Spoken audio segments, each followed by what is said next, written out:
Olá pessoal, tudo bem? Eu sou Carol Negrin, professora de Biologia de Estratégia Vestibulares e bora de correção da prova da Unesp de primeiro dia, primeira fase de 2021? Bora lá, mas antes, curtam aqui, se inscrevam no canal e deixem nos comentários como é que vocês se saíram, se vocês tiveram dúvidas, tá legal? Quero saber de tudo. Agora sim, bora para a correção. Olha aqui, a primeira questão de Biologia é a questão de número 61. Uma comunidade de equatorianos com nanismo apresenta a rara síndrome de Laron, também observada em populações judias do Mediterrâneo.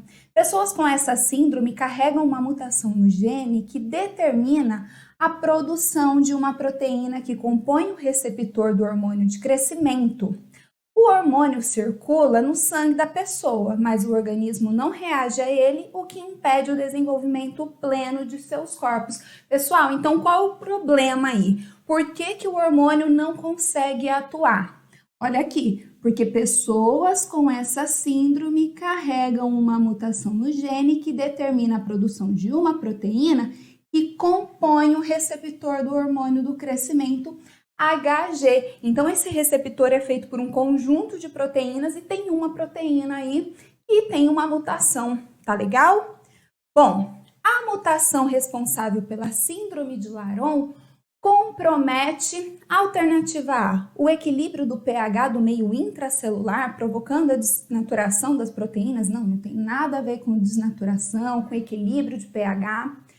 Letra B, a formação de vesículas de secreção no complexo golgiense, que contém as proteínas do receptor do hormônio, nada a ver também, sem relação alguma, hein, gente, essa letra B. Letra C, a polimerização adequada dos aminoácidos das proteínas do receptor do hormônio realizada pelos ribossomos? Não, gente, o problema não é na polimerização. Letra D, a transcrição do RNA mensageiro responsável pela informação da produção das proteínas do receptor do hormônio? Gente, não, tá? Errada essa afirmação. Por quê? Porque o problema na transcrição não gera necessariamente um problema na proteína ser formada. Isso não acarreta necessariamente um problema na tradução, porque o código genético ele é degenerado. Outro ponto, a mutação é no gene de uma das proteínas que compõem o receptor. Aqui a gente tem um plural, são das proteínas que compõem o receptor, não é apenas uma. Olha a letra E. A conformação estrutural das proteínas do receptor do hormônio presente na membrana plasmática da célula. Perfeito, pessoal. Olha aqui, a mutação responsável compromete a conformação aí das proteínas que compõem esse receptor do GH. E por isso que ele não atua, e esse é um receptor de membrana. A letra E responde corretamente e é o nosso gabarito. Questão de número 63 agora. Em laboratório, cobaias adoecem após serem inoculadas com vírus influenza. A recuperação de uma cobaia será mais rápida caso ela receba uma injeção de... Gente, a cobaia está infectada pelo vírus influenza. Esse vírus já está no organismo dela. O que é preciso para que ela, então, aí, ó, receba, para que ela... Olha aqui a pergunta. A recuperação dessa cobaia infectada será mais rápida caso ela receba uma injeção de antibióticos? Não, antibióticos são usados contra bactérias, né? Infecções causadas por bactérias. Letra B, suspensão de vírus inativados por tratamento térmico? Não, nada a ver também. Letra C, plasma sanguíneo extraído de outra cobaia recuperada da doença? Perfeita, gente. Essa questão bem tranquila, né? A pessoa está infectada. Se ela recebe o plasma sanguíneo de uma pessoa que já teve a infecção aí, já teve essa doença, o que tem nesse plasma sanguíneo? Tem anticorpos específicos contra a influenza. Essa outra cobaia já criou os seus anticorpos. Então, a cobaia que agora está infectada, se ela recebe anticorpos prontos, ela rapidamente pode se recuperar. Tá legal? A alternativa correta, então, é a letra C. Olha a letra B. Concentrado de plaquetas oriundos da cobaia, não, gente, plaquetas relacionadas com coagulação sanguínea, né? E letra E, medicamento inibidor da enzima viral transcriptase reversa, também incorreta, até porque o vírus influenza não é um retrovírus e, por isso, um inibidor de enzima transcriptase reversa não vai atuar contra ele. Gabarito C. Questão de número 64, com análise de gráfico de figura, cara da Unesp, né, gente? Olha aqui. A figura mostra um experimento realizado com duas espécies de gramíneas, A e B. As gramíneas foram inicialmente plantadas em uma curta faixa nos extremos opostos de duas caixas retangulares contendo solo. As caixas foram acondicionadas em ambientes separados e submetidas à mesma intensidade luminosa. Por semanas, ambas as caixas foram regadas igualmente, mas uma delas foi mantida a 10 graus Celsius e a outra a 40 graus Celsius. Então, a gente tem aqui as duas situações experimentais e o antes e depois de cada uma delas. O que a gente vê aqui na primeira figura? A gente vê, então, o início, né, do experimento, as faixas em que essas gramíneas foram plantadas, a faixa de solo, né? E aqui, submetidas a 10 graus Celsius, o que a gente teve, pessoal? E nessa temperatura houve um melhor desenvolvimento das plantas das gramíneas A do que das gramíneas B, ok? Na situação de 40 graus Celsius, a situação aí meio que se inverteu. O que aconteceu? As gramíneas B se desenvolveram melhor nessa temperatura do que as gramíneas A. O gráfico que melhor representa a variação da taxa de fotossíntese de ambas as espécies em relação à temperatura que foram submetidas é... Pessoal, vamos olhar aqui para os nossos gráficos. Deixa eu continuar com o laser. Vamos olhar para os nossos gráficos. No gráfico A, a gente tem uma situação aí totalmente discrepante do que a gente está analisando, né? A gente está vendo situações em que ocorre uma constância aí a partir de determinada temperatura e isso não acontece, tá legal? Até porque, olha aqui, redução da gramínea A, da taxa fotossintética da gramínea a 10 graus Celsius, não foi isso que ocorreu. Na letra C, a gente também está vendo uma constância a partir aí de cerca de 20 graus Celsius para a planta B e uma constância de taxa fotossintética para A. Não é isso, também não é essa situação do gráfico E, a gente ficaria entre o B e o D. O gabarito correto é a letra D, pessoal. Essa situação aqui é que a gente consegue obter uma correspondência com o que foi observado no experimento.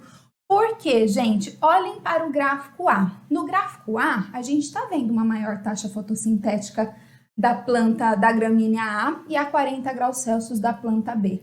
Só que, gente, a partir de 10 graus Celsius, olha a redução da taxa fotossintética da gramínea B.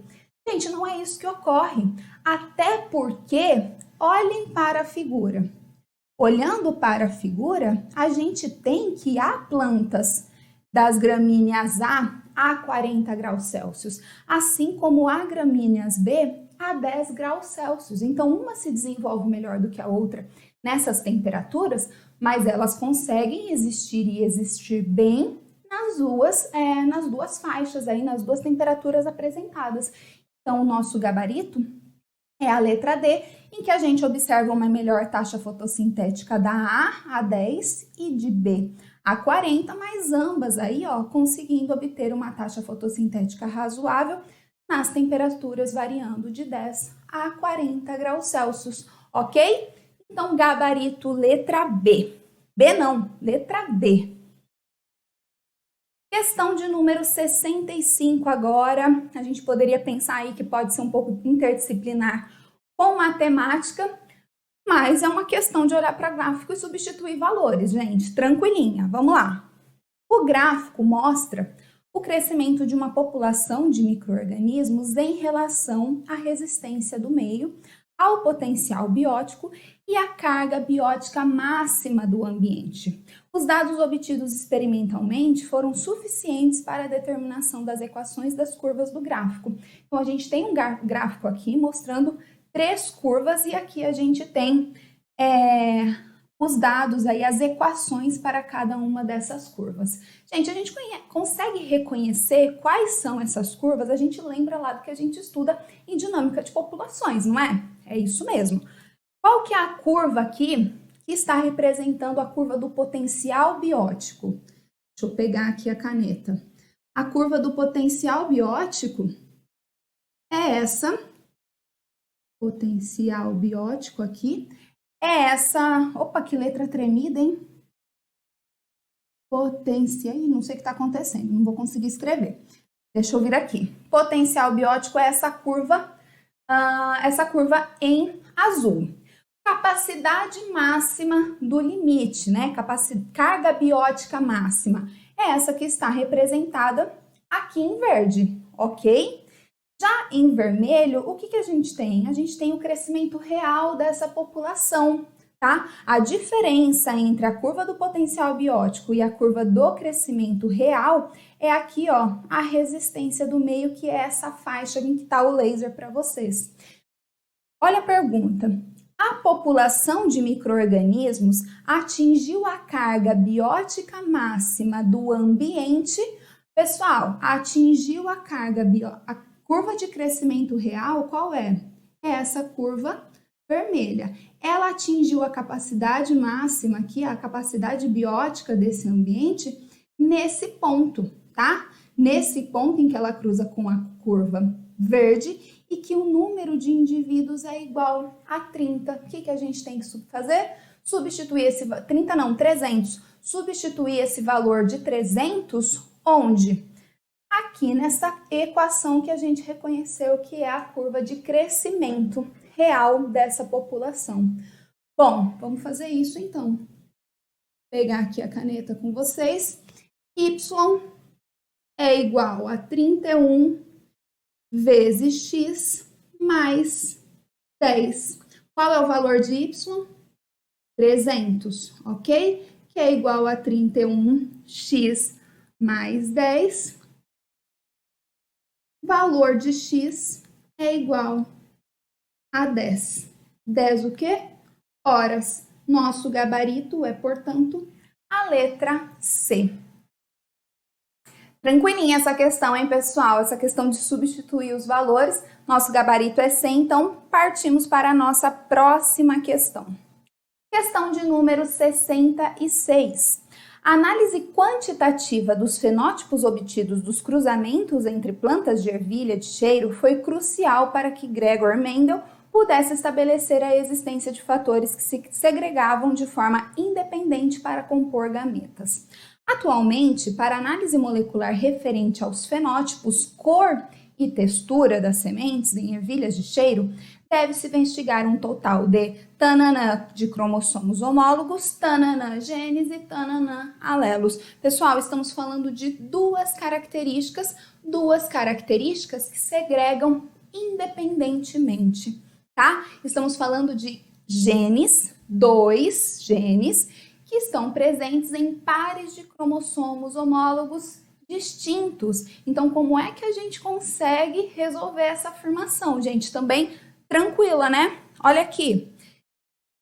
Atualmente, para análise molecular referente aos fenótipos cor e textura das sementes em ervilhas de cheiro, deve-se investigar um total de 2 pares de cromossomos homólogos,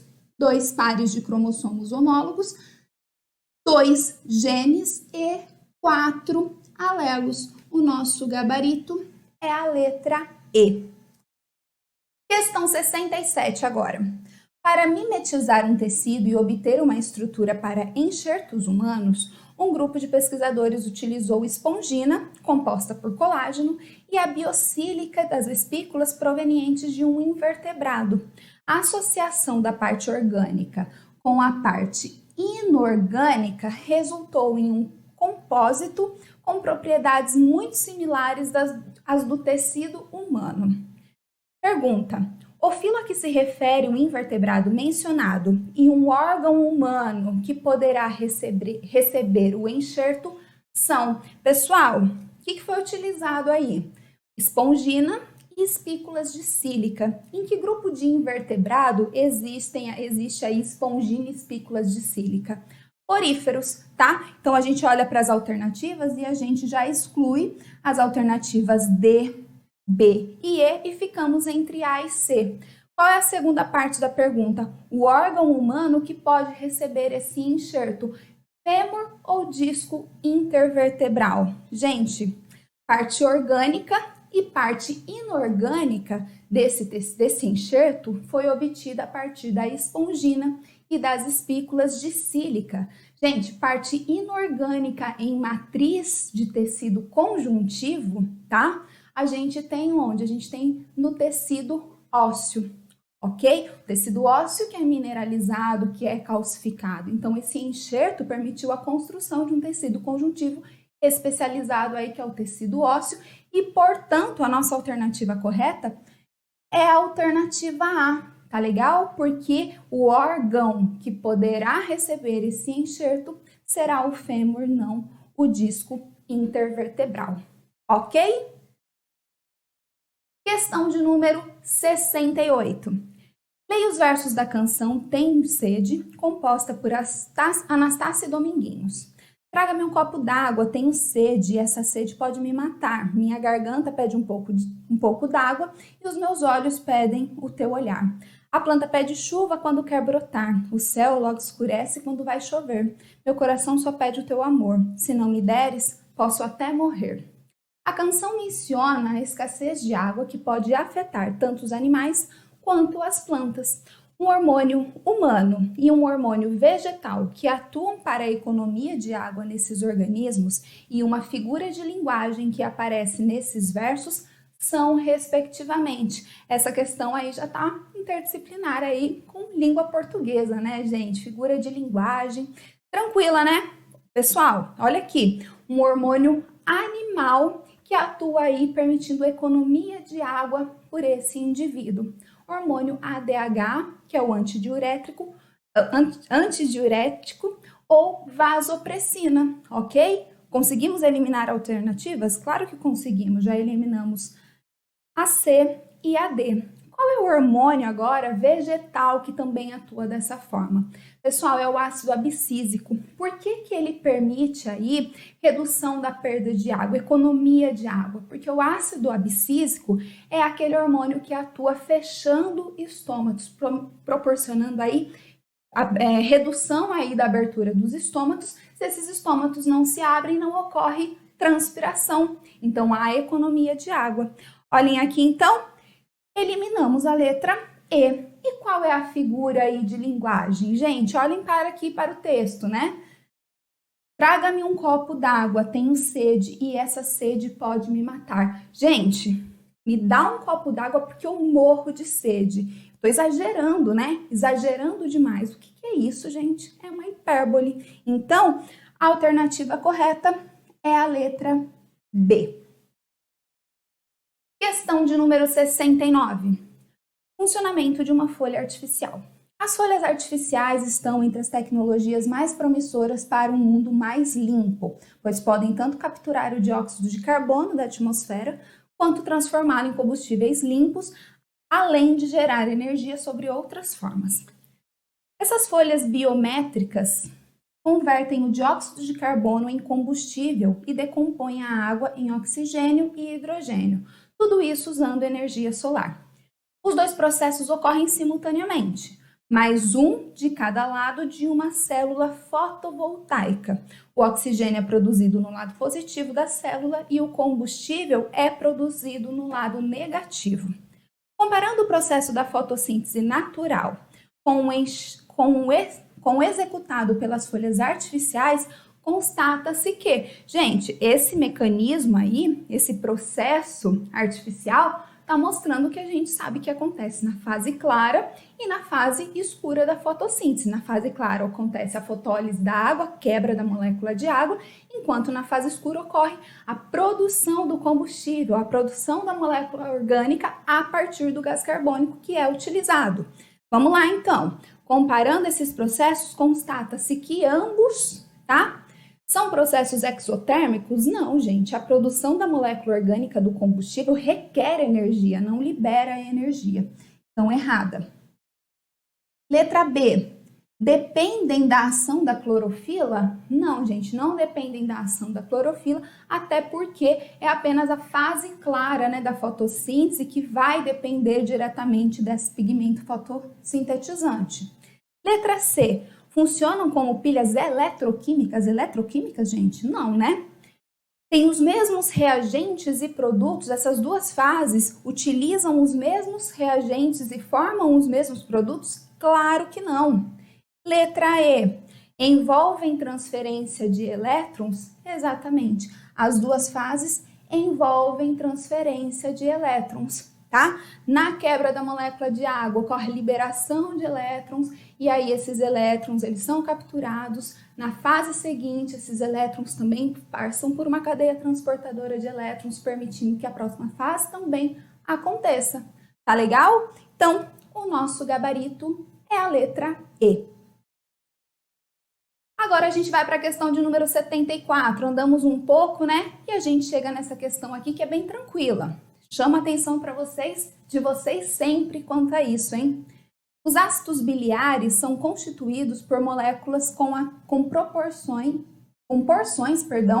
hidrofílicas e hidrofóbicas.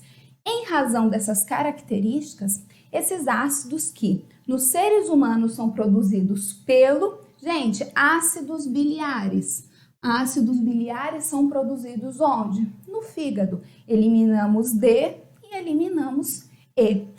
Então, são produzidos pelo fígado, atuam na emulsificação de triglicerídeos. Triglicerídeos são lipídios. Atuam dessa forma? Claro que atuam. Gabarito, portanto, letra A. B, atuam na emulsificação de açúcares? Não. A hidrólise de proteínas? Também não. Emulsificando lipídios, triglicerídeos, gabarito A. Questão 77 agora, pessoal. Essa questão já caiu aí bastante parecida na prova de 2016 da Unesp, se eu não me engano. Esse experimento aqui mostrado é um experimento típico, tá? Pode ter aí alguma relação com física, mas, gente, nada mais está mostrando o mecanismo do processo de ventilação pulmonar. Isso vocês precisam conhecer, né? Falei para vocês que a Unesp, que era quase certo que a Unesp cobraria sistema respiratório aí, não deu outra, hein? Para simular o sistema respiratório humano, um aparato com duas bexigas representando os pulmões, uma membrana elástica representando o músculo diafragma e um tubo flexível em Y representando a traqueia e os brônquios, foi montado dentro de um recipiente plástico que representava a caixa torácica. Na figura 1, as bexigas estão vazias. Deslocando-se a membrana elástica para baixo, as bexigas se enchem conforme a figura 2. Então, na figura 1, a gente tem as bexigas vazias e a membrana elástica, que representa o quê? O diafragma, ela não está esticada, ela está relaxada. É como se esse músculo estivesse relaxado. O que acontece na figura 2? Quando é puxada essa membrana elástica, o que acontece, gente? Isso daí está representando a contração do diafragma. E essa contração permite que essas bexigas se encham. Por quê, gente? Porque a contração do diafragma permite que aumente o volume da caixa torácica. Isso permite com que a pressão no pulmão, a mudança de pressão no pulmão, favoreça a entrada de ar ali. Por isso que essas bexigas enchem.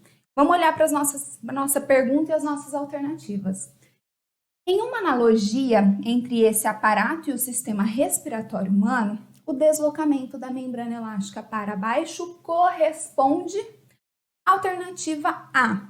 A contração do diafragma, que aumenta o volume da caixa torácica, fazendo com que a pressão interna nos pulmões fique maior do que a pressão do ambiente. Gente, não fica maior. Eu reduzo a pressão aí nos pulmões. Então, a alternativa A está incorreta. Olha a B. A contração do diafragma, que diminui o volume da caixa torácica, não. Aumenta o volume da caixa torácica. C. A contração do diafragma, ok, que aumenta o volume da caixa torácica, ok, fazendo com que a pressão interna nos pulmões fique menor do que a pressão ambiente. Ok, gabarito letra C, e é isso então que permite que esses pulmões se encham de ar. Legal? Letra D e letra E incorreta porque não está mostrando relaxamento e sim contração. Fechou? E a nossa última questão aí da prova de biologia, gente, é essa questão aqui 83 de genética relacionado com o sistema BO, também característico aí da prova da Unesp e, claro, envolvendo probabilidades. Em genética a gente estuda probabilidades, não tem jeito, né?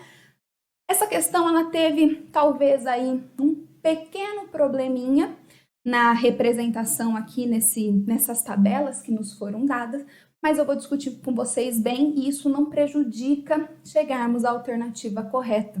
Então vamos dar uma olhada. Os sistemas de grupos sanguíneos foram descobertos no início do século XX. Além dos mais conhecidos, o sistema ABO e o sistema RH, existe também o sistema MN, definido a partir da identificação dos antígenos M e N na superfície das hemácias humanas e condicionados por 2 alelos de um gene. As tabelas mostram os fenótipos e genótipos relacionados a cada sistema. Então, em relação ao sistema BO, o que a gente tem, pessoal? Nós temos que pessoas com sangue A, olha aqui, fenótipo A, esses 2 genótipos, fenótipo B também, esses 2 genótipos, fenótipo AB e A e B, fenótipo O, izinho, izinho. Para o fator RH positivo, genótipos errão, errão ou errão, errinho, fenótipo RH negativo, genótipo errinho, errinho. E para o sistema MN, pessoal, o fenótipo M, genótipos LM, LM, ok? Fenótipo N, LM, LN e MN, fenótipo LN, LN. Aqui que tá a confusão, tá, pessoal? Por quê? Porque o MN deveria ser LM, LN e aqui LN, LN. Não é, mas a gente vai considerar apenas aqui, ó, os genótipos e isso não vai estar afetando nos nossos cálculos. Continuando então. Considere um casal que possua os alelos marcados a seguir. Bom, mulher, gente, a mulher ela tem esses alelos e o homem tem esses alelos. A mulher IA e B, LM, errão, errinho. E o homem IA, izinho, LM, LN e errinho.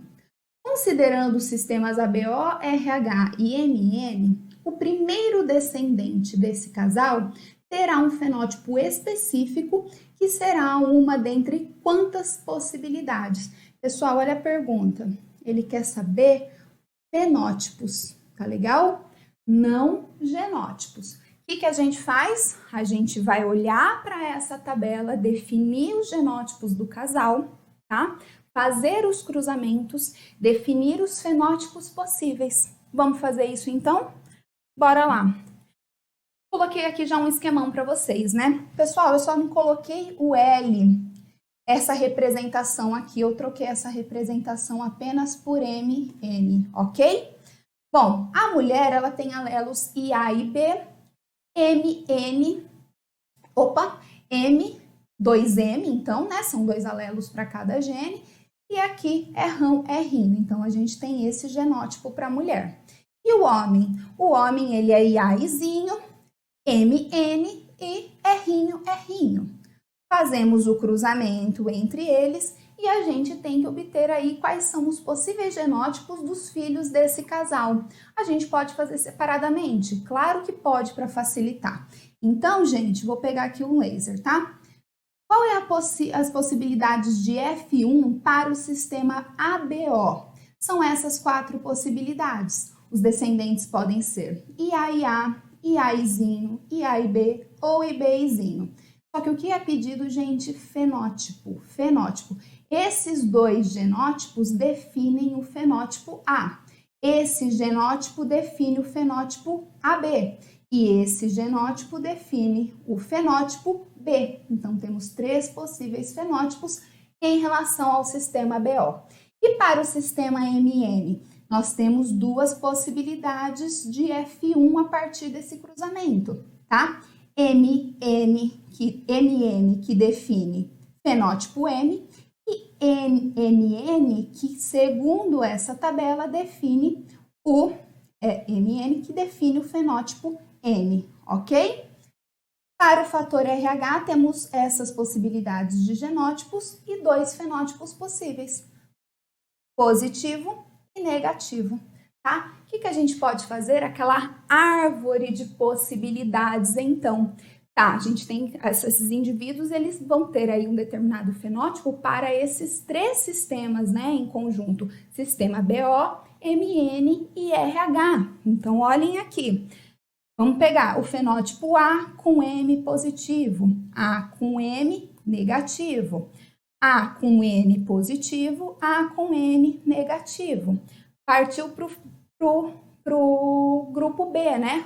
Bom, para o fenótipo de sangue B, a gente tem essas possibilidades. Para B, essas possibilidades. Pessoal, quantas possibilidades são no total? 12. O primeiro descendente vai ter uma dessas 12 possibilidades do quê? De fenótipo. Portanto, o nosso gabarito é a letra C. Pessoal, ok? Entenderam? Gente, então esse errinho aí, de acordo com o que a gente aprende, a gente poderia considerar um erro, mas não influencia em nada no nosso resultado. E aí a gente tem a resolução da nossa prova de biologia prontíssima, ok? Pessoal, deixo aqui o meu muito obrigado, deixo aqui os meus contatos para se vocês tiverem dúvidas, não hesitem, entrem em contato comigo, bora se preparar para a segunda fase, tá? E eu espero vocês me dizerem como é que se saíram.